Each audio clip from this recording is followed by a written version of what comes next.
menyadarkan kepada kita betapa banyaknya nikmat yang Allah Ta'ala kurniakan kepada kita.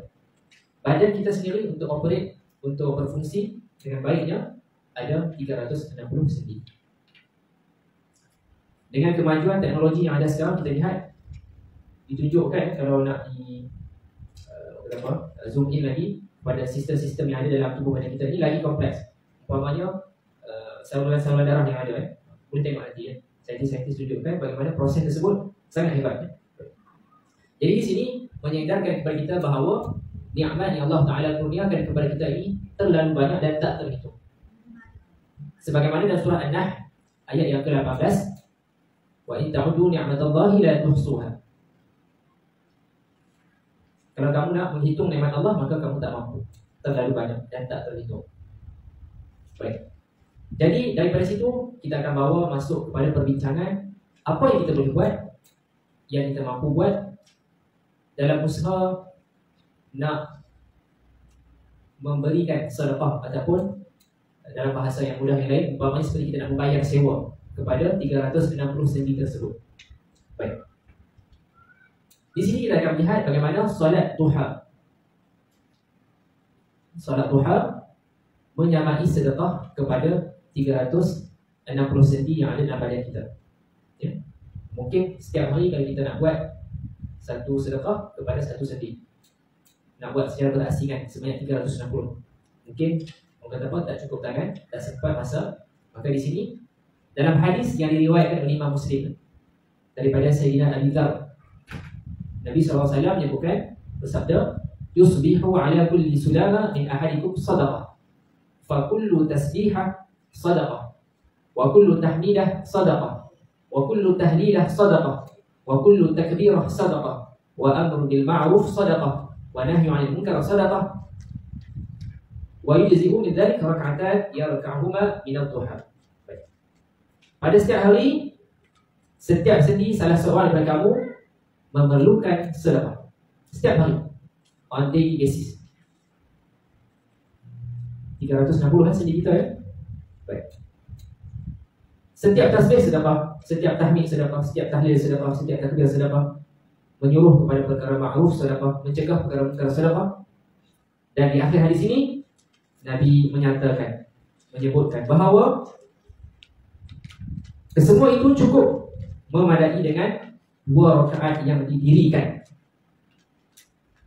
pada waktu duha. Itu menunjukkan, menggambarkan kepada kita keutamaan kedudukan solat duha.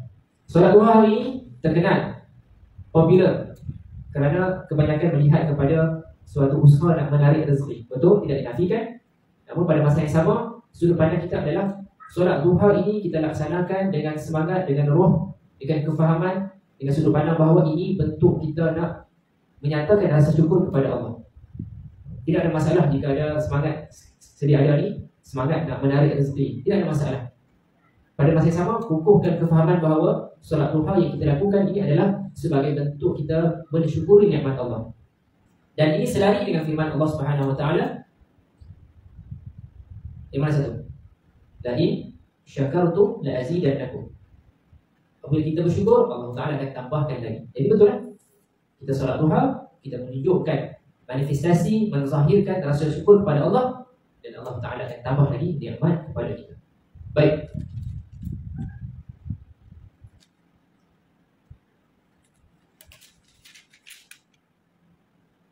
Penting tak solat duha ni? Penting? Penting tak? Penting. Lebih-lebih lagi diriwayatkan oleh Sayyidina Abu Hurairah radhiyallahu anhu. Dan hadis ini dicatatkan oleh kedua-dua Imam Bukhari dan Imam Muslim. Ya. Sentiasa kita ingat, ya, kutub sitah, yang dua yang disusun yang paling atas adalah Imam Bukhari dan Imam Muslim. Baik. Awsani Khalili sallallahu alaihi wasallam bi thalath. Sayyidina Abu Hurairah menyatakan Nabi kita di sini digunakan dengan ungkapan Khalil, kekasihku yang hampir. Yakni Nabi sallallahu alaihi wasallam bagi wasiat, bagi pesanan, ingatkan 3 benda.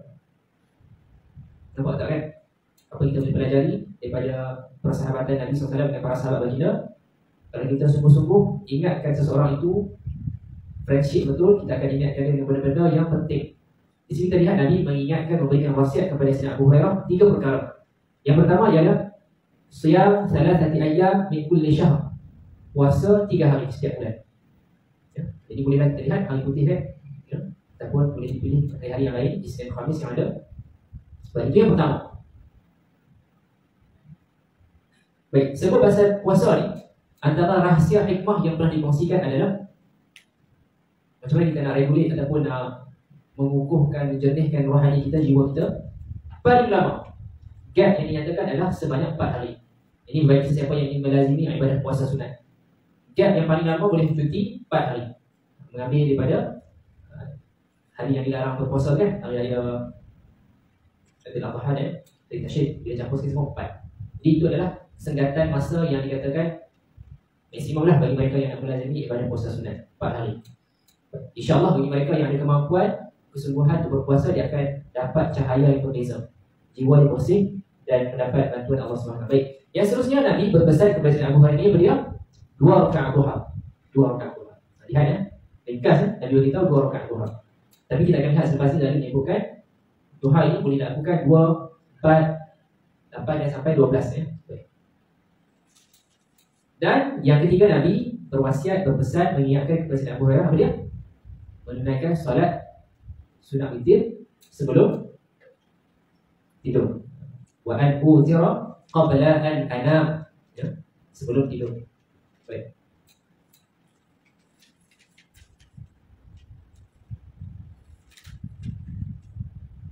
Solat sunat duha, solat yang amat dituntut dilakukan oleh setiap muslim dan juga dikenal sebagai nama solat awwabin. Baik. Jadi insya-Allah lebih-lebih lagi bila hari cuti, jom ambil peluang ni. Ambil peluang ni. Seronok kan tengok hari Sabtu Ahad. Betul tak dia punya keseronokan hari Sabtu Ahad tu? Orang seronok kan hari Sabtu Ahad sebab tak kerja kan. Bagi yang cuti lah ya. Anak-anak pun seronok. Sabtu Ahad kan, mereka boleh main. Bukan kata orang tua, orang budak-budak pun seronok. Baik. Ada yang merancang breakfast kat mana-mana kan, buat tempat yang seronok. Ada yang berbasikal meriah kan, berlari sana sini, ke taman ke sana sini, seronok kan. Tambahkan lagi keseronokan tu, apa salahnya? Jom kita guna masa untuk solat sunat duha.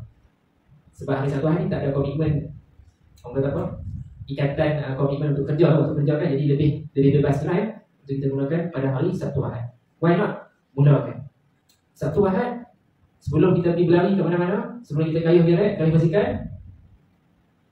jom kita solat sunat duha saja, 2 rakaat. Baik.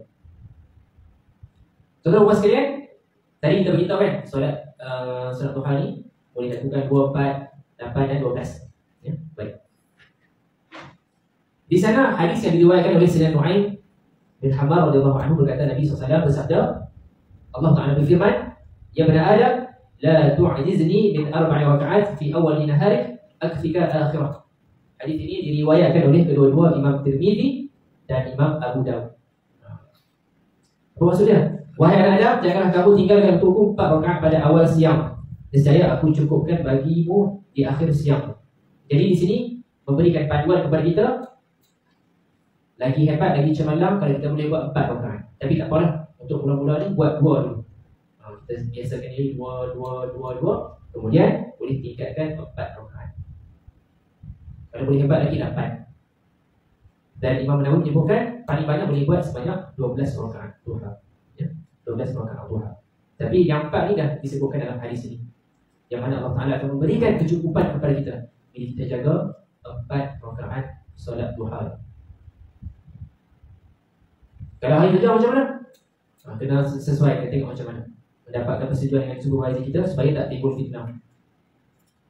Kena jaga komputer, tapi di solat duha, waktu yang dia bertugas masa tu. Sebab tanggungan kerja tu, amanah tu dari utama yang wajib berbanding solat sunat. Ya, baik.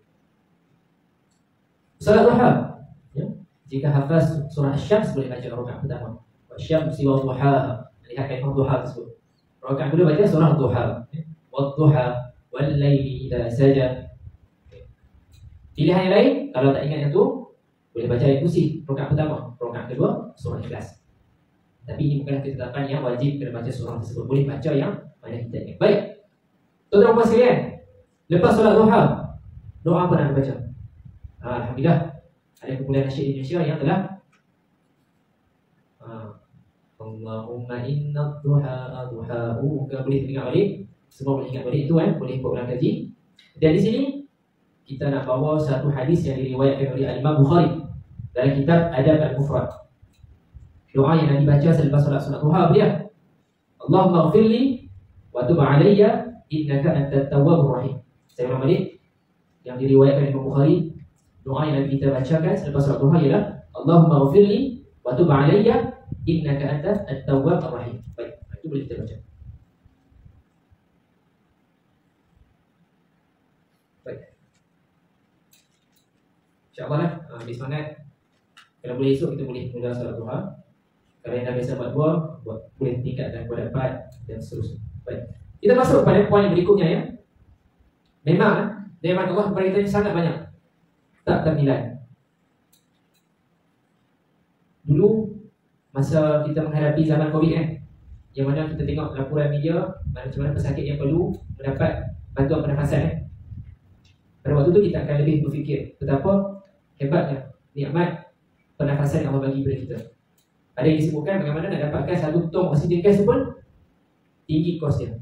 Alhamdulillah hari ni kita semua yang ada kat sini seronok nak pernafasan. Masya-Allah gitu namanya. Betul. Hari ini alhamdulillah kita dapat bernafas dengan elok. Ada tak yang terjengak-jengak ni sampai dengan kuliah ni? Ada kan? Alhamdulillah, seronok. Alhamdulillah dapat bernafas dengan, masya-Allah. Baik, sungguh banyak nikmat, jadi tak ternilai. Dan kalau kita nak bayar sebutir-sebutir ni memang tak mampu lah. Nak kira sebutir-sebutir memang tak mampu. Kalau buat Excel sheet tu tak cukup lah. Nak kira daripada kita lahir dulu sebutir-sebutir setiap saat tak cukup. Namun di sana Nabi tunjukkan kepada kita banyak cara, banyak jalan yang kita melakukan untuk melakukan kebaikan pada masa yang sama sebagai satu bentuk rasa syukur kita kepada Allah. Pernah dengar kisah bagaimana dilaporkan Nabi kita solat sampai kaki bengkak? Apa jawapan Nabi? Nabi mengingatkan tentang tak bolehkah Nabi nak tunjukkan itu sebagai rasa syukur kepada Allah. Ya, au kama ruwiya au kama fi mafhum. Nabi sungguh-sungguh beribadat dalam arti kata nak menunjukkan rasa syukur kepada Allah. Baik, di sini saya nak membawa kita semua untuk melihat sebuah hadis yang diriwayatkan oleh Imam Bukhari dalam kitab sahihnya. Lazimnya kalau Imam Al-Bukhari meriwayatkan hadis itu merujuk kepada yang diriwayatkan dalam kitab sahih beliau. Kalau selainnya kena disebutkan. Contoh tadi kita sebutkan kitab Adab Al-Mufrad. Baik, di sini dalam bab Fadlu Al-Manihah. Baik, ini insyaAllah satu tambahan maklumat ilmu kepada kita. Arba'un khaslah a'lahunna manihatul anzi ma min 'amilin ya'malu bi khaslatin minha wa ja'a thawabiha wa tasdiqa maw'udiha illa adkhalahu Allahu biha. Terdapat 40 amalan yang paling tinggi ialah manihatul anzi. Ini istilah dia. Manihatul anzi. Mim nun ya ha tamarbutah alif lam ain nun zai. Manihatul anzi. Yang paling tinggi ialah manihatul anzi. Tak ada siapa pun yang buat benda ni, salah satu daripadanya dengan mengharapkan pahala, membenarkan janji baik, melainkan Allah akan masukkan ke dalam syurga. Baik, dalam hadis ini para sahabat berkumpul bertanya, bertukar pandangan, nak tahu apakah amalan tersebut. Apakah sebenarnya amalan yang baik, yang merupakan manihatul anzi, yang berada pada kedudukan paling tinggi. Dan di sini para guru kita mengajarkan bahawa manihatul anzi itu ialah apabila engkau memberikan kambingmu kepada jiran untuk diperah susu, kemudian dia mengembalikan kepada kamu seperti keadaan asal tanpa kekurangan. Ya, kita bagi kambing kita dekat jiran untuk diperah susu, kemudian dia bagi balik kepada kita tanpa ada kekurangan. Itu yang dinyatakan sebagai manihatul anzi yang paling atas, dan selebihnya adalah di bawah itu. Baik, generasi awal dahulu mereka tak dapat nak amalkan lebih daripada 15 sifat. Masa kata banyak semua lah amalan atau sifat yang boleh dilakukan. Baik. Dan Al-Hasan menyebutkan kami menghitung sifat-sifat selain daripada Malihatul Aziz tersebut. Antaranya apa dia? Menjawab salam, mendoakan orang yang bersih, membuang gangguan daripada jalan dan seumpamanya. Namun kami tidak mencapai lebih daripada 15 sifat tersebut. Nak beritahu kepada kita bahawa banyak amalan yang boleh dilakukan. Baik. Tuan-tuan sekalian, dalam hadis tersebut dinyatakan bagaimana mengadili dua orang yang bertelagah ini adalah sedekah. Kita lihat di sini dalil menyebutkan afdalu min darajatis salat was-siyam was-sadaqah. Amalan yang memberikan darajat lebih tinggi lagi daripada darajat bersolat, siyam dan sedekah. Dengan maksud kata yang sunat. Apa yang lebih baik? Iaitu islah zatul baik, yakni membaiki hubungan di antara dua pihak yang bertelagah. Ini membawa pahala darajat lebih tinggi lagi daripada mereka yang bersolat sunat, berpuasa sunat dan sedekah sunat. Sebab ini melibatkan hubungan antara orang. Sedangkan ibadat tadi itu mungkin hanya tertumpu faedah kepada individu tersebut sahaja. Baik. Kita masuk yang seterusnya, tuan-tuan sekalian. Dalam hadis tersebut juga dibicarakan, dinyatakan, disebutkan tentang kalimah yang baik juga adalah sedekah. Kalimah itu baik, sedekah. Baik, mari kita buat ulang kaji. Dulu kita bincangkan orang yang beriman dengan hari akhirat, apa pilihan yang mereka ada? Pertama, cakap benda baik. Yang kedua ialah diam. Kebaikan seseorang itu apa dia? Dia tinggalkan benda-benda yang tak ada faedah, tak ada kaitan, tak ada kepentingan bagi dia. Mohon maaf sebut paling bau. Ni kita cuba nak kaitkan dengan apa yang kita boleh faham. Tengok cakupan media pada hari ini. Tak habis-habis terlalu menumpukan permasalahan aib pasangan selebriti yang berpisah. Jadi itu mencerminkanlah bagaimana tumpuan ataupun tahap kefahaman kita. Jadi perkara-perkara yang tidak ada kaitan kita cuba elakkan. Baik. Seterusnya kalimah yang baik juga apa dia? Tashmid al-atis. Kita mendoakan mereka yang bersin. Jangan tergidu saja. Mungkin yang bersin tu kuat sikit. Ucapkan juga yarhamukallah. Dan orang yang bersin itu sendiri ucapkan alhamdulillah. Itu orang yang ingat baca yarhamukallah. Dan orang yang bersin tadi pula sebab apa dia? Yahdikumullah wa yuslih balakum. Allah Ta'ala memberi hidayah kepada kamu dan membaiki hati kamu. Baik. Seterusnya kalimah yang baik apa dia? Mula memberi salam dan menjawab. Seterusnya apa dia? Al-baqiyat as-salihat. Kita bincangkan subhanallah, alhamdulillah, wa la ilaha illallah, wallahu akbar. Kemudian perkataan yang baik semasa menjawab orang yang bertanya. Ini siapa yang pernah ada pengalaman kerja dekat front desk, ya, customer service, masya-Allah, mereka ada tahap kesabaran yang tinggi, kesopanan yang tiada taranya. Kita hari ini mungkin boleh sembang, cuba kita kerja tempat mereka, tak tahu kita bersabar atau tidak,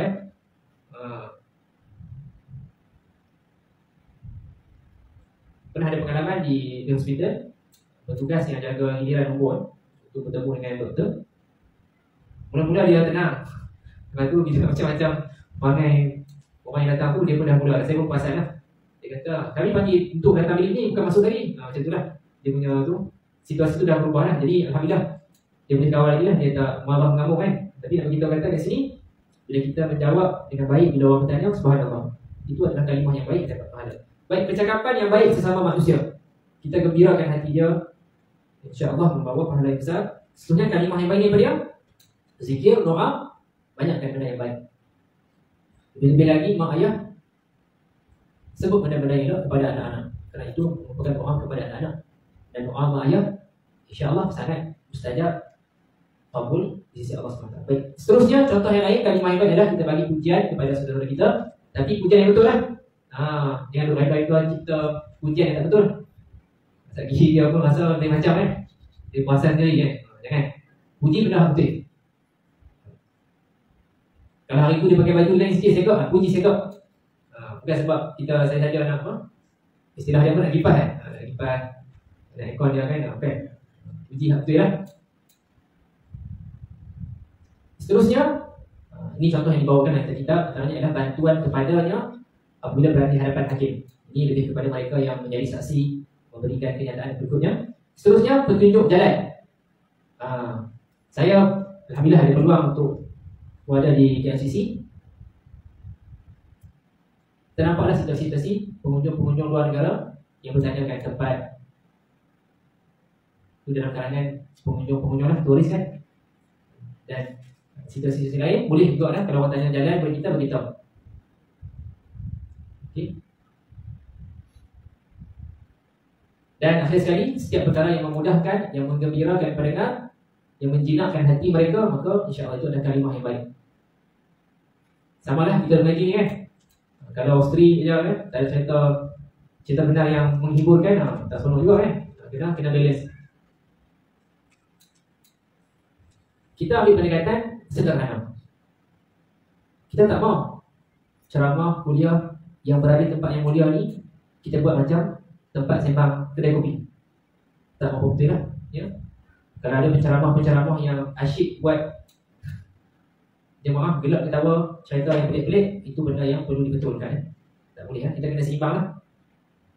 Tak mahu jadi majlis surau ni tempat bergosip, tempat ribah, tempat cerita benda-benda yang tak sepatutnya. Gelak ketawa sangat. Daripada sejam di ceramah tu 50 minit gelak aja. Kan? Kena seimbang lah, kena seimbang. Baik. Dan akhir sekali ada dua lagi poin sebelum kita tangguhkan untuk solat secara berjamaah. Yang keenam, dalam hadis tadi disebutkan berkenaan dengan berjalan menuju ke masjid ataupun naik kenderaan bergerak menampak pusingan roda, kayuhan basikal dan berikutnya ke masjid adalah sedekah. Oleh sebab itu, golongan salafus salih ataupun golongan yang memahami generasi awal yang betul-betul nak rebut kebaikan, mereka akan membanyakkan pergerakan ke masjid supaya dihisap lagi banyak pahala. Ambil contoh hari ini. Mungkin ada pilihan Zuhur dengan Asar. Mungkin hari itu dia tak ada komitmen yang penting-penting, jadi boleh buat pilihan. Sama ada dia nak Zuhur tunggu sampai Asar, ataupun dia nak balik rumah. Boleh buat pilihan. Sebab kalau dia balik rumah, nanti dia boleh kumpul lagi pahala untuk datang ke solat Asar. Itu contoh yang boleh kita bawa. Baik.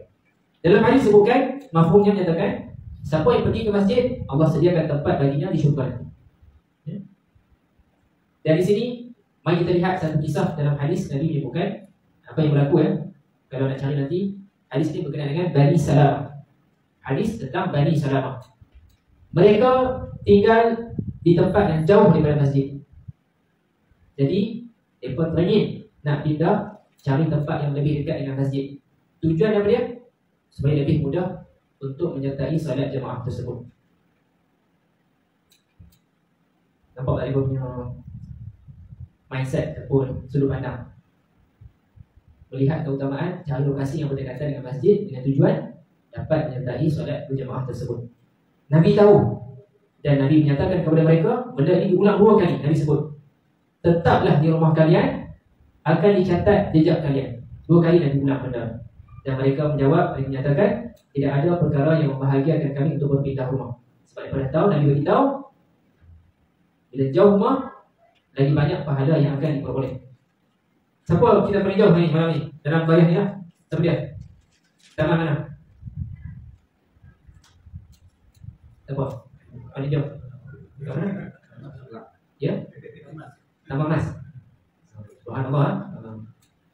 Saya tinggal buat chapter Kalau sekali saja lah, kalau nak naikkan semangat jadi pergi surau buat berdasarkan jarak daripada surau.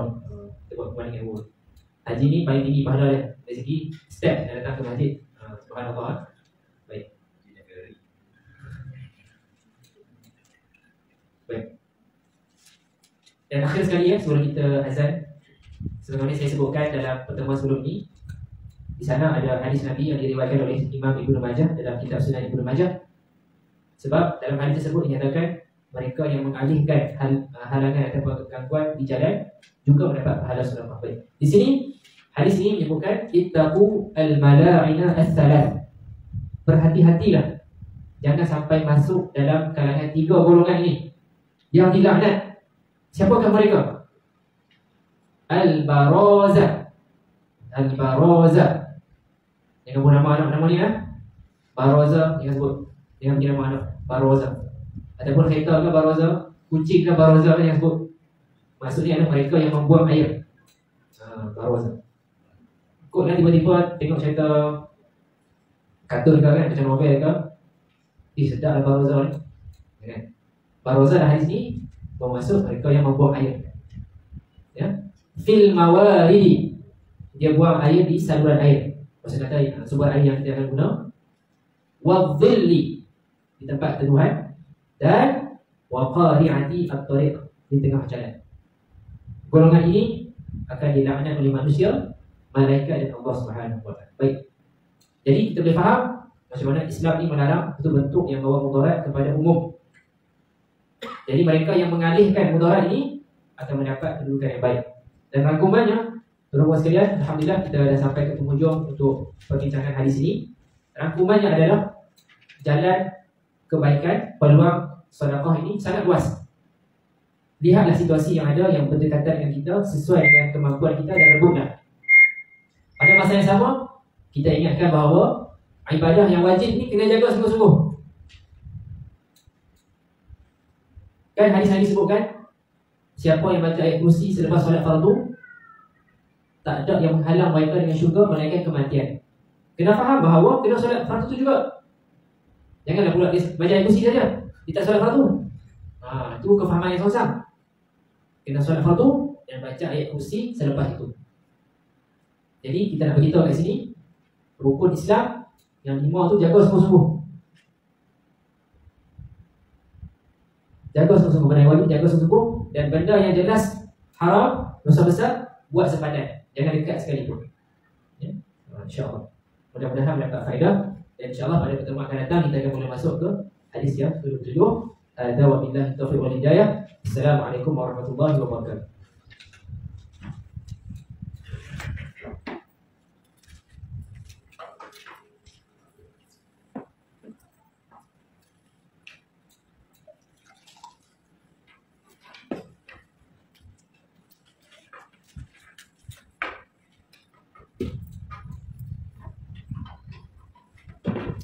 Okay.